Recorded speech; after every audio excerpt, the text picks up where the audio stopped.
Musk को राष्ट्रपति Trump America से निकाल देंगे। सरकार से कितनी सब्सिडी मिली है उसका भी हिसाब निकालेंगे।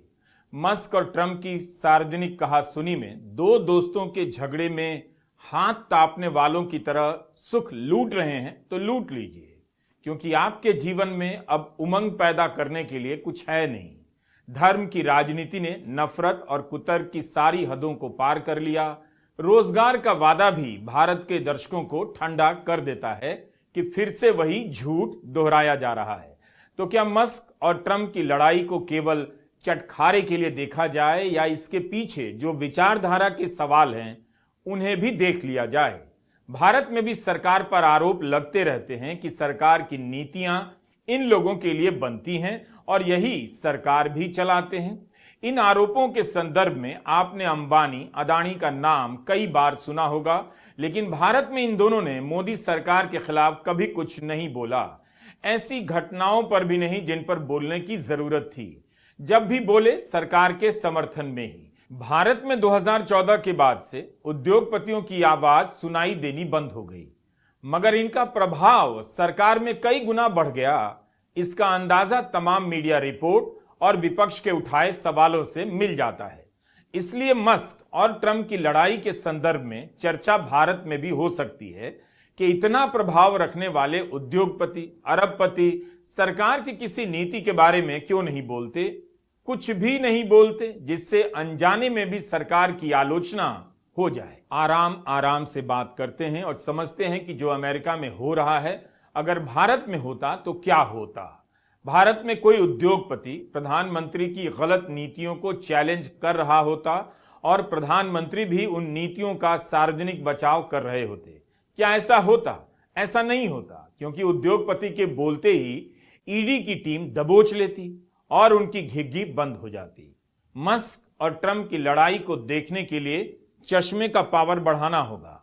आंखें ठीक हैं तब भी मैग्नीफाइंग ग्लास से देखने की जरूरत है कि यह सिर्फ झगड़ा है या कुछ और भी। मस्क अरबपति तो हैं, दुनिया के उन चंद अरबपतियों में से हैं जिनके पास कई देशों की जीडीपी के बराबर दौलत है, और इस छोटे से क्लब में भी मस्क गिनती के उन अरबपतियों में आते हैं जिन्हें मोनोपोलिस्ट कहा जाता है, जिनका प्रभाव राजनीति से लेकर सरकार की नीतियों पर सीधा होता है। तो अब ट्रंप और मस्क की लड़ाई को कैसे देखा जाए? नवंबर में जब राष्ट्रपति का चुनाव हो रहा था तब मस्क ट्रंप के समर्थन में खुलकर आए, उनकी नीतियों का प्रचार किया। सोशल मीडिया प्लेटफॉर्म एक्स पर दोनों एक साथ लाइव बातचीत करते हुए नजर आए। $300 मिलियन यानी भारतीय रुपए में करीब 2600 करोड़ रुपए का चंदा दे दिया। मस्क केवल पैसा नहीं दे रहे थे बल्कि ट्रंप की राजनीति का समर्थन कर रहे थे। ट्रंप सत्ता में आएंगे और नीतियां अरबपतियों के क्लब के लिए नहीं बनेंगी, जनता के लिए बनाई जाएंगी। लेकिन वही जनता वादों की आंधी में देखना भूल गई कि ट्रंप चुनाव प्रचार किसके पैसे से लड़ रहे हैं। जब चुनाव प्रचार में अरबपति खुलकर आएंगे तो सरकार में छुपकर क्यों काम कराएंगे? सत्ता में आते ही मस्क का व्हाइट हाउस में आना जाना इस तरह से बढ़ गया, लगा कि मस्क भी राष्ट्रपति की तरह शक्तिशाली हो गए हैं। बउआ, बुतरू एंड लाइकन फाइकन सबको लेकर व्हाइट हाउस में आने लगे। ट्रंप भी मस्क के बेटे एक्स पर स्नेह बरसाने लगे। एक्स भी मंच पर टहलता घूमता रहा, लेकिन अब सब कुछ वाकई में एक्स हो गया है। एक्स ट्विटर का नया नाम है, लेकिन यहां मैं उस एक्स की बात कर रहा हूं जो पुराना पड़ गया है, जिसे छोड़ा जा चुका है। एक्स के मालिक मस्क ट्रंप के लिए लगता है एक्स होने जा रहे हैं।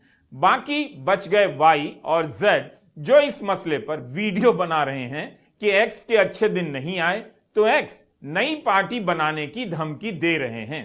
एक चीज का ध्यान रखना चाहिए, मस्क विशुद्ध अरबपति और बिजनेसमैन है।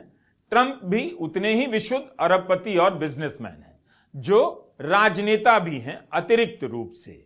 मस्क भी बिजनेस में पैसा कमाने के बाद राजनीति में आना चाहते हैं, लेकिन ट्रंप मस्क से सीनियर हैं, उनसे यह काम पहले कर चुके हैं और 2 बार राष्ट्रपति भी बन चुके हैं।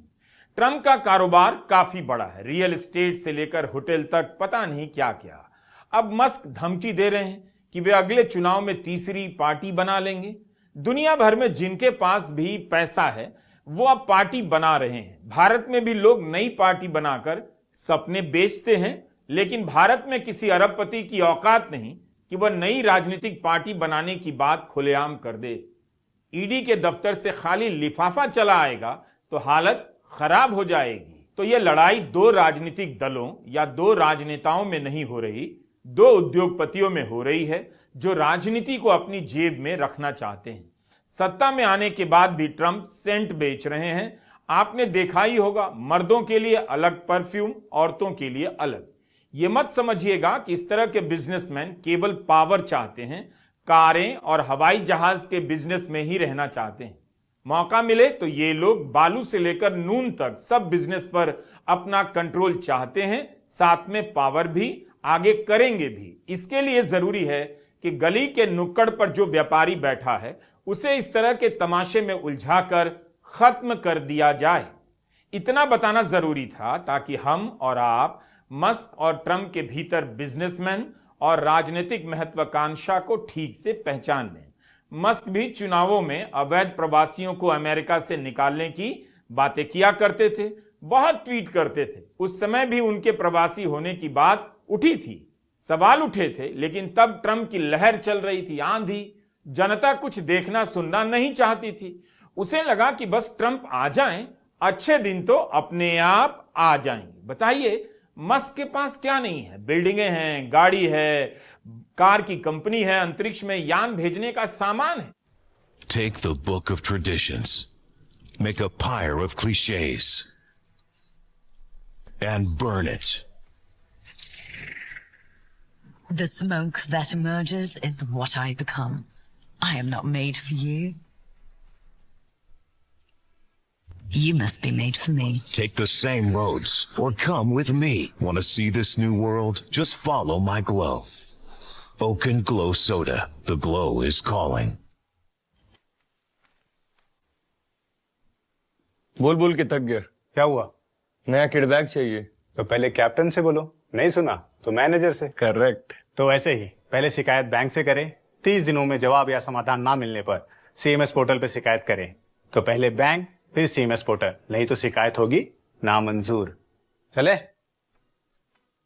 ले आ गया ना किड बैग। आरबीआई कहता है, पहले अपना बैंक फिर आरबीआई ओम्बुड्समैन। बंगला है, पैसा है, उसके बाद भी ट्रंप ने कह दिया लगता है इनको अमेरिका से बाहर निकलवाना पड़ेगा। होगा कुछ नहीं, लेकिन इतनी बहस तो हो गई। अमेरिका में अभी भी राष्ट्रपति के खिलाफ बोला जा सकता है, जबकि यह भी एक भ्रम हो सकता है। आपको पता नहीं कि वीजा के नाम पर कितने लोगों ने अमेरिका में बोलना बंद कर दिया है। यह कथा केवल अमेरिका की नहीं है, और इस कथा में जो दुर्दशा है वो केवल आपकी नहीं है। ट्रंप ने मस्क को लेकर जो दूसरी बातें कही हैं वो बहुत जरूरी है। कौन सी बात? सब्सिडी वाली बात। ट्रंप कहते हैं इलॉन मस्क को संभवतः इतिहास में किसी से भी ज्यादा सब्सिडी मिली होगी। अगर यह सब्सिडी उन्हें नहीं मिलती तो अपनी दुकान बंद कर दक्षिण अफ्रीका अपने घर लौट जाना पड़ता। ना तो कोई रॉकेट छोड़ पाते, ना उपग्रह, ना इलेक्ट्रिक कार का निर्माण कर पाते, सब बंद हो जाता और हमारे देश का काफी सारा पैसा भी बच जाता। लगता है हमें इन सब का हिसाब लगाना होगा। काफी सारा पैसा बचाने की जरूरत है। मस्क ने भी तुनक कर जवाब दे दिया कि सारी सब्सिडी बंद कर दीजिए, लेकिन यह कोई जवाब हुआ नहीं। मस्क को मस्क बनने में अमेरिका की सब्सिडी की कितनी भूमिका है, यह तो आपको जानना ही चाहिए। सभी उद्योगपतियों के बारे में जानना चाहिए।